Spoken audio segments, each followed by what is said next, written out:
Hello everyone. सी language में हम लोग लूप के कॉन्सेप्ट्स को पढ़ रहे थे। लूप टॉपिक हमने स्टार्ट किया था और पिछले लेक्चर में हम लोगों ने पढ़ा कि लूप्स क्या होते हैं, किस लिए ये यूज़ होते हैं, और लूप्स की हमने 3 टाइप्स पढ़ी, जिसमें था जी while loop, do while loop and for loops. While loop वाला टॉपिक हमने पिछले लेक्चर में कवर किया था, जिसमें हमने वाइल लूप का स्ट्रक्चर देखा, यानी हमने सिंटैक्स देखा कि हम लोग वाइल लूप को किस तरह से यूज़ कर सकते हैं, उसका फ्लो चार्ट देखा, उसकी वर्किंग देखी, और हम लोगों ने इसका प्रोग्राम भी राइट डाउन किया था। तो हम पिछले लेक्चर में ये चीज़ समझ चुके हैं कि लूप जो है वो किस पर्पज़ के लिए यूज़ होते हैं।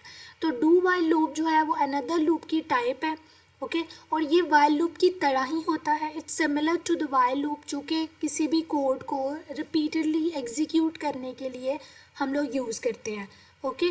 बट डू वाइल लूप और वाइल लूप के अंदर ये डिफरेंस है कि वाइल लूप में आप जब देखते थे कि वहाँ पे वाइल का कीवर्ड पहले यूज़ किया जाता है, उसमें एक्सप्रेशन पहले चेक की जाती थी, कंडीशन चेक की जाती थी पहले, और फिर उसकी बॉडी एग्जीक्यूट की जाती थी।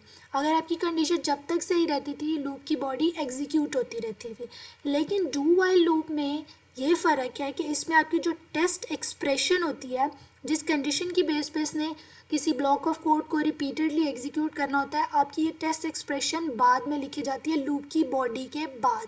इसमें आपका सिंटेक्स होता है कि जो डू का कीवर्ड यूज़ होता है, और आपकी पहले बॉडी आती है एंड देन एक्सप्रेशन आती है, और आपकी एक्सप्रेशन जो है वो सेमी कॉलन से टर्मिनेट होती है। तो ये है जी डू वाइल लूप का सिंटेक्स। और इसमें क्या होता है कि डू वाइल लूप में आपकी बॉडी जो है कंडीशन इवैल्यूएट होने के बाद एटलीस्ट एक दफ़ा ज़रूर एग्जीक्यूट होती है। ये मेजर डिफरेंस है हमारा while loop and do while loop के दरमियान। बाकी ऑलमोस्ट ये एक दूसरे के सिमिलर होते हैं, बट इनके सिंटैक्स में फ़र्क आता है कि वाइल लूप में कंडीशन ऊपर आ जाती है, डू वाइल लूप में कंडीशन आपकी बाद में आती है, बॉडी के बाद में। तो इसका प्रॉपर सिंटैक्स था। इसका फ्लो चार्ट देखते हैं तो आप देख सकते हैं कि वाइल लूप में ये वाली कंडीशन टॉप पे आ रही थी, लेकिन अब क्या आ रहा है, पहले डू वाइल लूप की बॉडी आती है एंड एक्सप्रेशन आती है।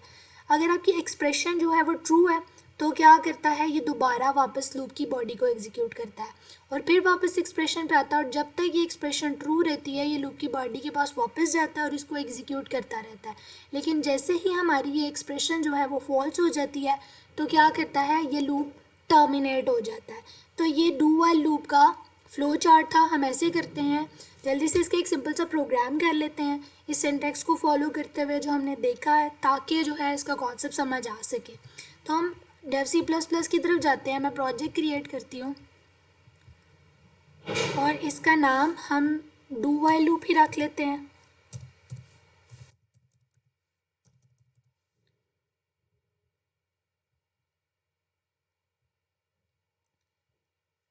प्रोजेक्ट क्रिएट कर लिया मैंने।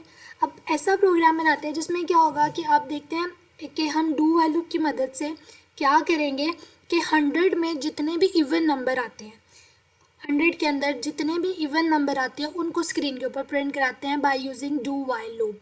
तो ये हमारा प्रोग्राम है। तो स्टार्ट करते हैं। सबसे पहले हम एक हेडर फाइल इंक्लूड करते हैं जी, std.stdio.h void main।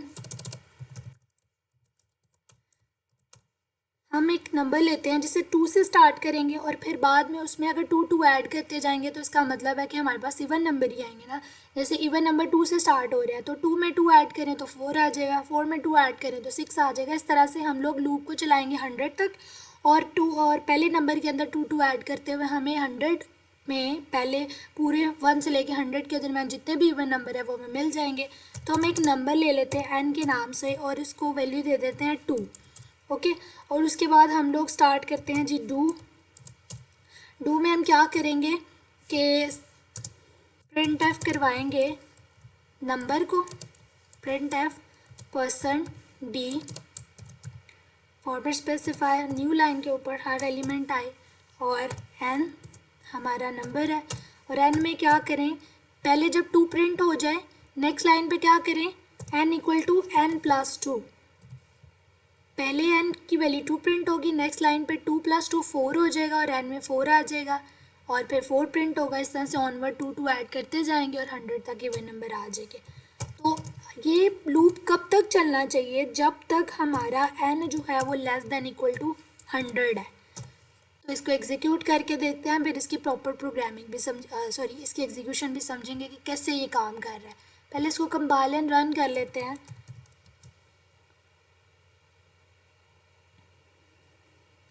तो ये देखें जी, हमारे कोड के अंदर देखें कि यहाँ पे आपके सारे इवन नंबर जो हैं वो शो हो गए हैं। 2 से लेके जितने भी 100 तक आपके इवन नंबर है वो सारे के सारे शो हो गए। आप यहाँ पे देख सकते हैं, ये देखें, ये चेक करें।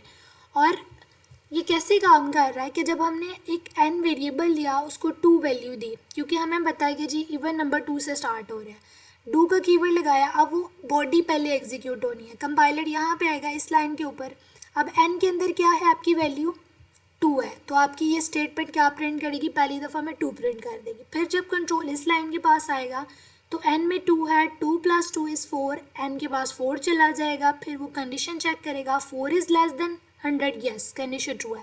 वापस इस बॉडी के पास आएगा, n में 4 है, 4 प्रिंट करेगा, इसके पास आएगा, n में 4 है, 4 + 2 = 6, 6 n के पास जाएगा, अब n के पास 6 है, अब 6 इज़ लेस देन 100, यस, फिर कंडीशन ट्रू है, फिर वो बॉडी के पास जाएगा और इस तरह से ये काम चलता जाएगा जब तक हमारा n 100 तक नहीं पहुंच जाता।